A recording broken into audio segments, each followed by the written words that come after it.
তো প্রিয় দর্শক, আসুন শুরুতে জেনে নেব আজকের আবহাওয়া সকাল থেকে কেমন থাকবে এবং সারাদিন কেমন থাকবে, আর কোথায় কোথায় ভারী বৃষ্টি, কোন কোন জেলায় হালকা থেকে মাঝারি বৃষ্টি, কোন কোন জেলায় রয়েছে দমকা হাওয়া বয়ে যাওয়ার সম্ভাবনা। উপগ্রহ চিত্রে আমরা দেখতে পাচ্ছি বাংলাদেশের বিভিন্ন উপকূলবর্তী জেলাগুলোতে আজকে কেমন থাকবে।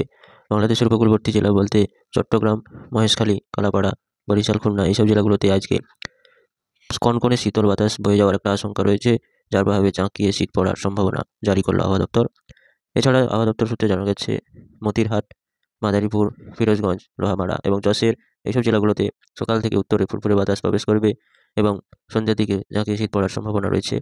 রাংপুর, কালাই, রাজশাহী, ময়মনসিংহ, সিলেট এইসব জেলাগুলোতে আজকে সারাদিন মেঘমুক্ত পরিষ্কার আকাশ থাকলেও জাঁকিয়ে শীত পড়ার একটা জোরালো সম্ভাবনা রয়েছে।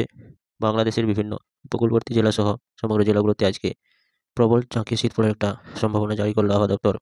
তবে বঙ্গোপসাগরে আমরা দেখতে পাচ্ছি এক নতুন করে ঘূর্ণাবর্ত সৃষ্টির সম্ভাবনা রয়েছে। এই ঘূর্ণাবর্তটি আরও কতটা জোরালো আকার ধারণ করতে পারে, তার প্রভাবে কোন দিকে ঘূর্ণিঝড় অগ্রসর হতে পারে তার প্রভাব এখনও জানা যায়নি, তবে পরবর্তী আপডেট জানিয়ে দেওয়া হবে খুব শীঘ্রই।